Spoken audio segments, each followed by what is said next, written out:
Hello everyone. और जैसा कि आज फिर से आपको जैसे कि पहले से ही कॉम्प्लेक्स नंबर पढ़ाया जा रहा था आपके ड्रीम आईएनएस चिल्का पर, और आज मैं इसका दूसरा पार्ट लेकर आया हूँ जिसमें हम अब आगे पढ़ेंगे कॉन्जुगेट ऑफ कॉम्प्लेक्स नंबर, यानी सम्मिश्र संख्या का संयुग्मी।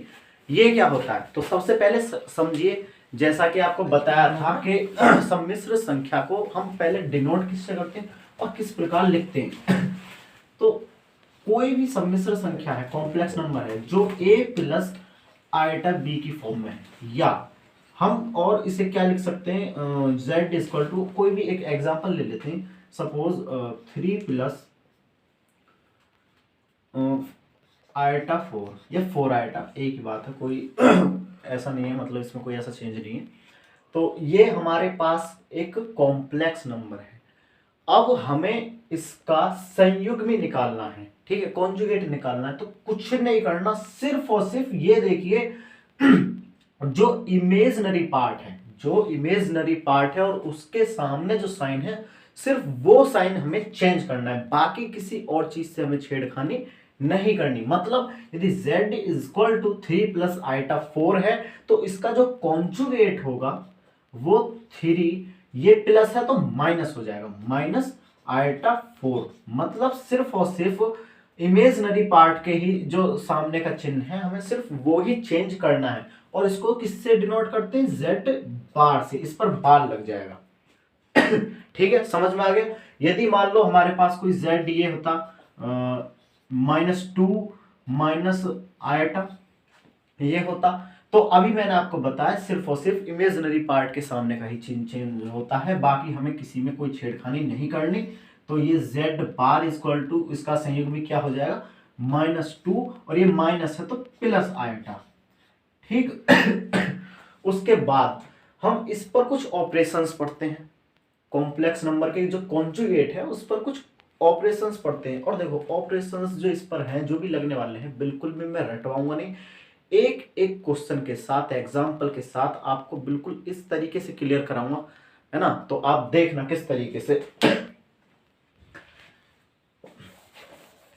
आप मानकर चलिए, आप एक चीज बताइए, यदि मैं इसका कॉन्जुगेट निकालूं, इसका जेड बार करूं, तो आपको पता है क्या चेंज होना है। देखो ये तो रियल है, वास्तविक है, इसमें इसके कोई भी साइन में, किसी भी चीज में कोई भी हम इंप्रूव नहीं करेंगे।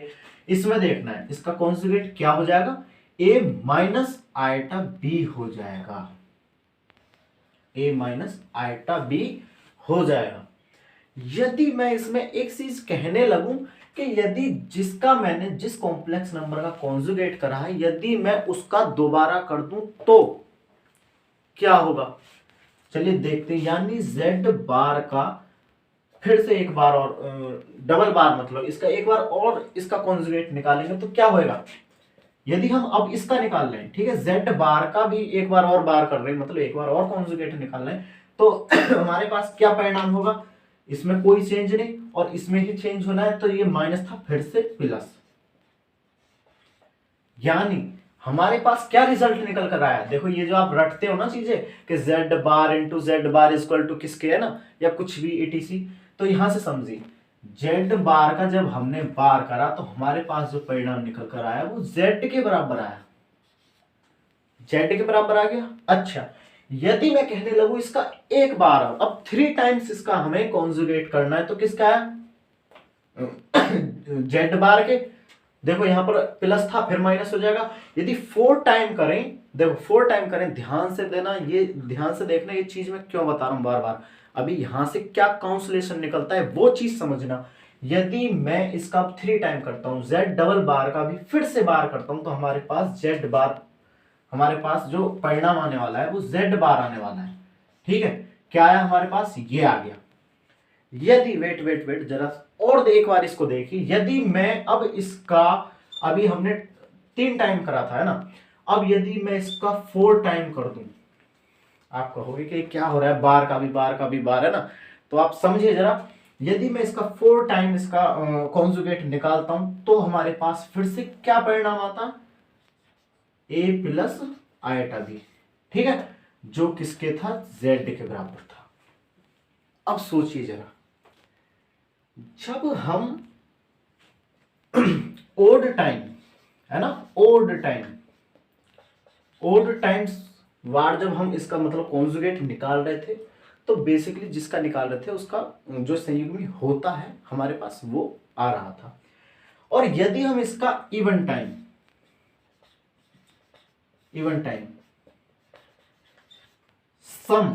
सम संख्या बार मतलब इसका सम टाइम्स हम इसको निकालें, इवन टाइम्स है ना, इसको निकालते हैं, जैसे कि 2 हुआ, 4 हुआ, परिणाम क्या है हमारे पास, z निकल के आया। तो इससे आपको यहाँ पता चल गया होगा, जब हम इवन टाइम्स इसका बार निकालते हैं किसी भी का, तो कोई चेंज नहीं होता, वो ही हमारे पास संख्या हमको प्राप्त हो जाती है।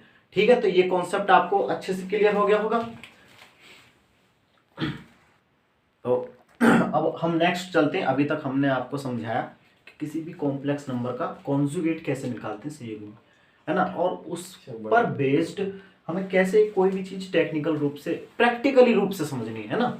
अभी आपको समझाया जैसे कि z कोई भी हमारे पास कॉम्प्लेक्स नंबर है, यदि हम उसका एक बार कॉन्जुगेट करते हैं तो जो हमारे पास परिणाम आता है ना, वो उसका जो उसको बोलते हैं संयुग्मी बोलते हैं, वो हमारे पास आता है। यदि 2 बार करते हैं तो हमारे पास वही परिणाम आता है जिसका हम संयुग्मी कर रहे होते हैं। 4 टाइम करेंगे मतलब इवन टाइम करेंगे तो हमारे पास वही आता है। अब नेक्स्ट चलते हैं मॉडुलस। मॉडुलस क्या होता है ना, मापांक जिसको हम हिंदी में बोलते हैं मॉडुलस, मापांक। कॉम्प्लेक्स नंबर का मापांक क्या होता है, तो कॉम्प्लेक्स नंबर के मापांक को थोड़ा सा इस प्रकार समझो। सपोज करो हमारे पास कोई भी कॉम्प्लेक्स नंबर है z equal to a plus iota B. इसको इमेजिनरी पार्ट मान लेते हैं और इसको रियल पार्ट मान लेते हैं। तो रियल पार्ट क्या था, a, ठीक है, और इमेजिनरी क्या था, b। तो ये जहां पर आकर मिल रहे हैं ना, जो इसकी वैल्यू होगी, ये देखो आपने ट्रायंगल में भी पढ़ा है कि यदि हमें कर्ण निकालना है तो लंब स्क्वायर प्लस आधार स्क्वायर, है ना, इक्वल टू होता है उसके। ऐसे ही हमें सेम यहाँ पर करना, यदि हमारे पास कोई भी कॉम्प्लेक्स नंबर है तो इसका जो यही मॉडुलस होता है, ठीक है, मॉडुलस यही हमारे पास मॉडुलस होता है।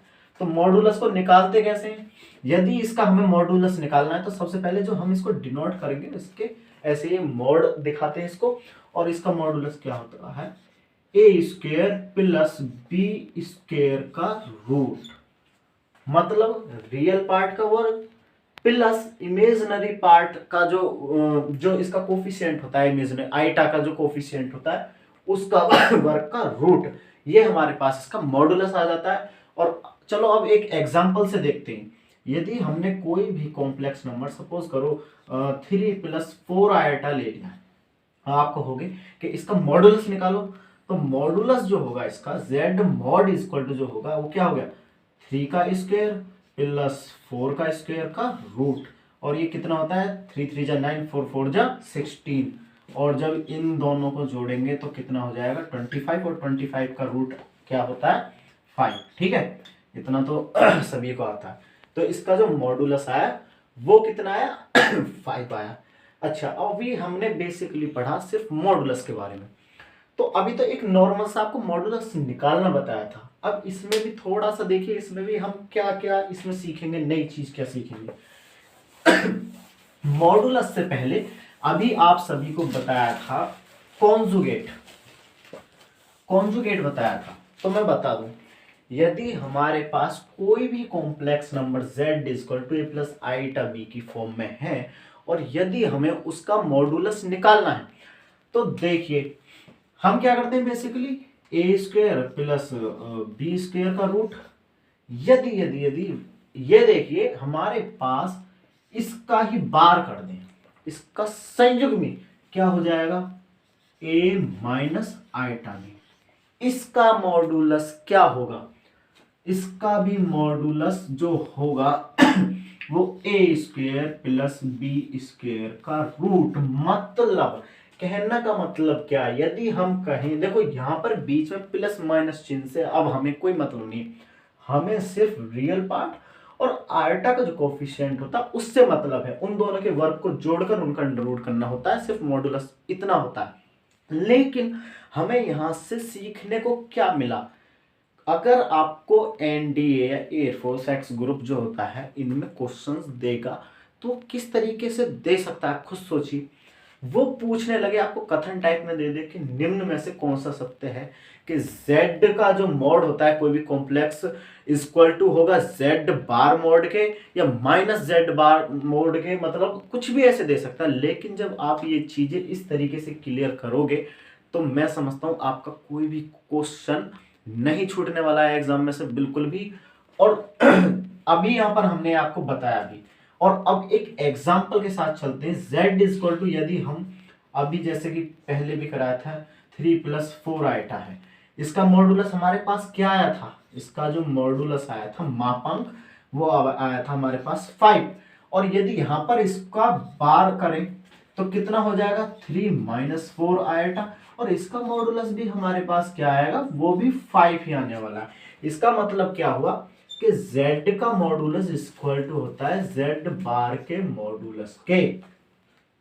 ठीक हुआ ये कॉन्सेप्ट क्लियर। z का जो मॉडुलस होगा वो z बार के मॉडुलस के इक्वल होगा। तो यहां तक तो कोई डाउट नहीं होगा आपको। ठीक है, तो अब आगे चलते हैं। तो एक और ये क्वेश्चन है, ठीक है, और ये कहीं ना कहीं मैं आपको बता दूं मॉडुलस से ही संबंधित है क्वेश्चन, ऐसा नहीं कुछ बाहर दे दिया।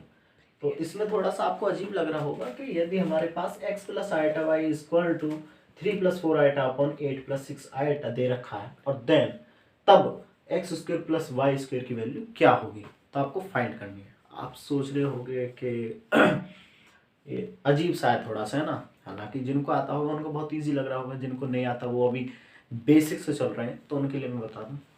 आपको यहीं पर तो सोचना है, आपको यहीं पर सोचना है। सबसे पहले आप वो चीज पकड़िए, आप उस जड़ को पकड़िए कि हाँ हम कैलकुलेशन क्वेश्चन में ऐसी क्या कैलकुलेशन कर रहे हैं जहां से हमें कुछ ना कुछ ऐसा मिले, जहां से हमें लगता है कि यहां से ऐसी वैल्यू हमारे पास आने वाली है, और कहीं ना कहीं आप देख रहे हो इनमें से ही वो मिलने वाली है। जब आपको दे दिया कि एक्स स्क्वायर प्लस वाई, हमें तो सिर्फ x square plus y square की वैल्यू निकालनी है।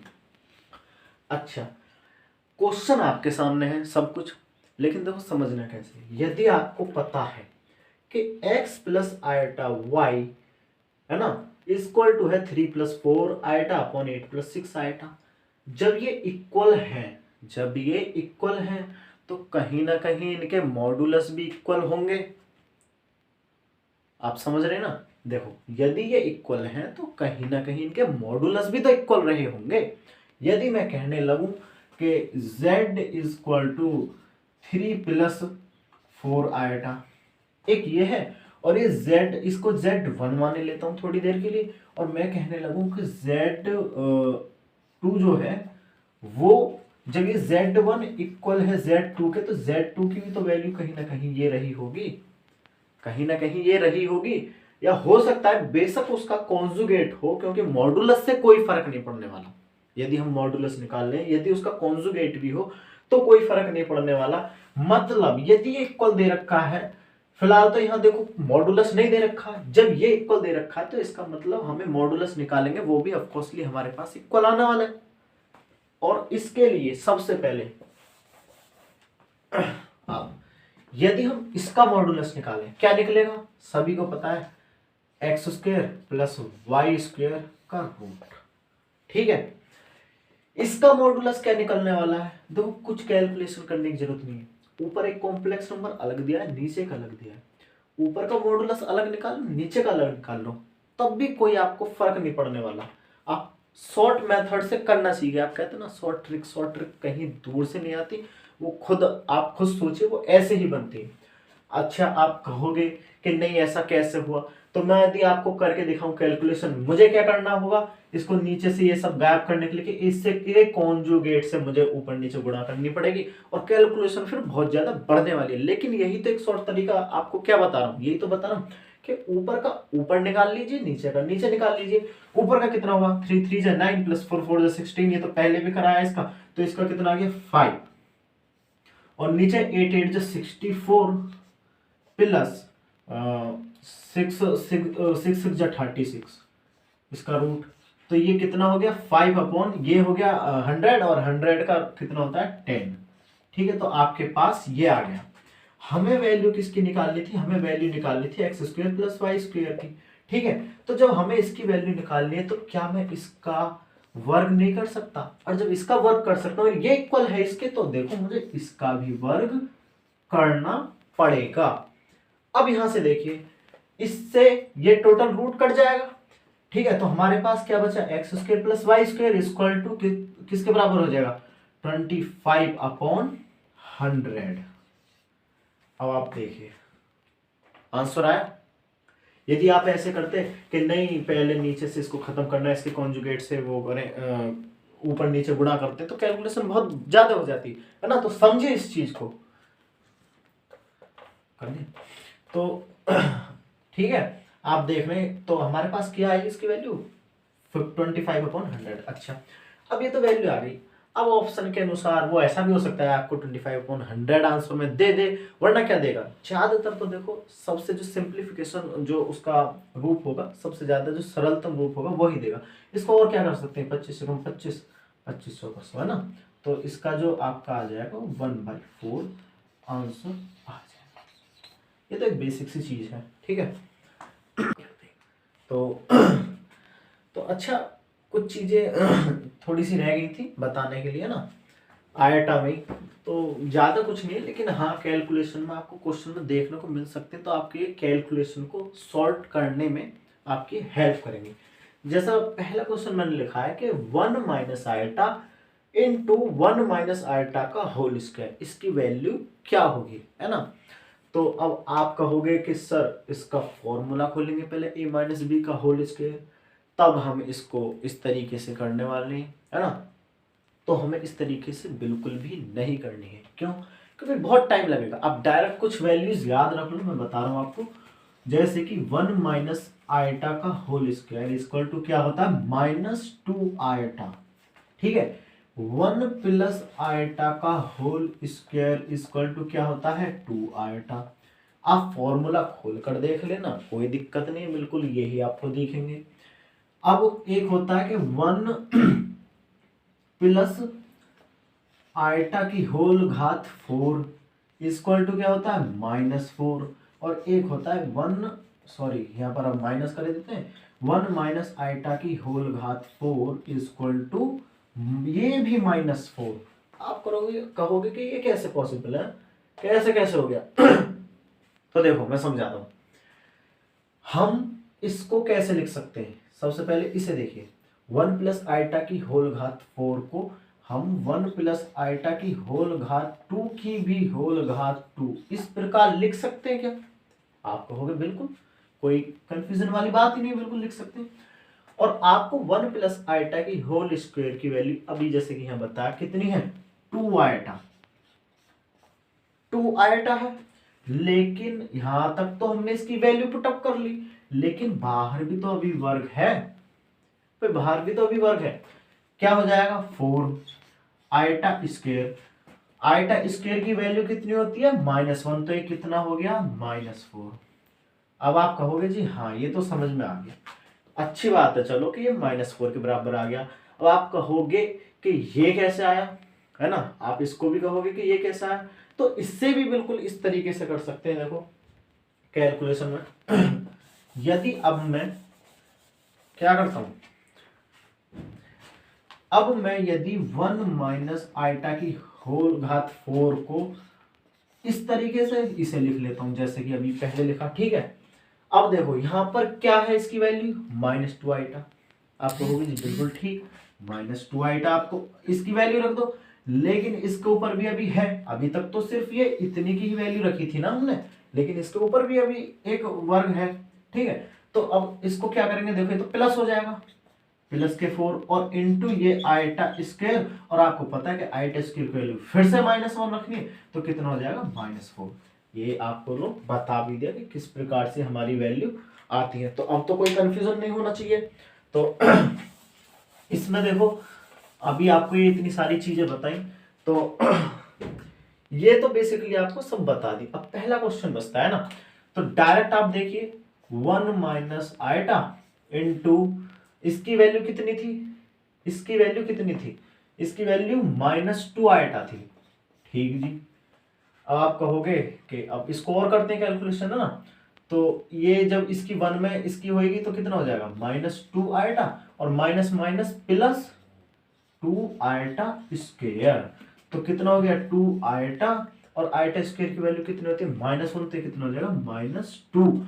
तो ठीक है, ये आपका आंसर हो गया। या ऑप्शन में हम किस प्रकार से लिख सकते हैं, 2 कॉमन लिख सकते हैं, माइनस आयटा -1, इस प्रकार से ऑप्शन में कुछ भी दे सकता है इसका, है ना, सरलतम रूप। तो ये आपको सब क्लियर हो सब क्लियर होगा। या ऐसा भी हो सकता है कि यहाँ से माइनस भी कॉमन ले ले, अंदर प्लस प्लस छोड़ दे, मतलब -2 यहाँ से कॉमन लेगा तो क्या हो जाएगा, देखो 1 प्लस आयटा हो जाएगा। ठीक है। और एक मिनट, पता है कभी कभी क्वेश्चन कैसे घुमाता है, अगर वो आपसे इसका मॉडुलस पूछ लेता तब, अगर आपसे इसका मॉडुलस पूछ लेता तब, तो देखो ये बेसिकली समझाने में इतना टाइम लग रहा है, लेकिन जब आपको इन चीजों की वैल्यू पता होगी तो आप फटाक से करोगे। तो अभी जब हमने इसको सिंप्लीफाई किया तो हमारे पास ये आया, या हमारे पास ये आया।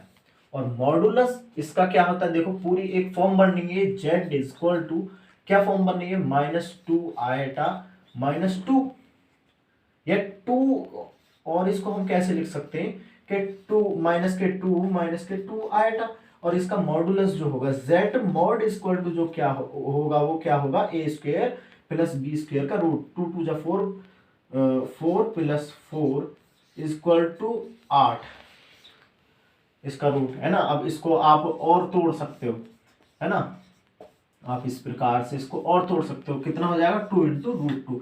तो इस प्रकार से मतलब कुछ भी वो क्वेश्चन ऐसे बना सकता है। तो ये आपको सोचनी है चीज, है ना, कि हमें किस तरीके से लेकर चलना है, किसी भी चीज को सोच कर चलना है। तो आज का सेशन यहीं पर समाप्त करते हैं, और इससे आगे अभी तक तो देखो ये मैं आपको बता दूं आपकी जानकारी के लिए, ये मत समझना कि अभी हमने एकदम कॉम्प्लेक्स कवर कर लिया, इतना बड़ा भी नहीं है छोटा भी नहीं है, लेकिन इंपॉर्टेंट है, क्योंकि देखते हुए मतलब इतना इसका ऐसा नहीं है कि इतना ज़्यादा विस्तार है, लेकिन इसमें क्वेश्चंस जरूर आते हैं, और बहुत इजीली, मतलब आप यदि इसको ऐसे ध्यान से पढ़ें तो आप जरूर ही इसमें से क्वेश्चन, मतलब बटे के बटे आप इसमें से क्वेश्चन कर पाओगे, अपने मार्क आप प्राप्त करोगे।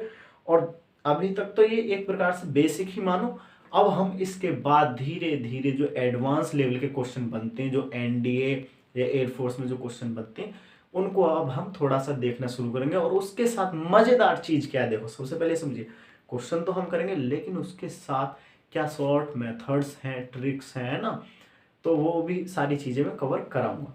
तो आज का सेशन यहीं समाप्त करते हैं। जय हिंद।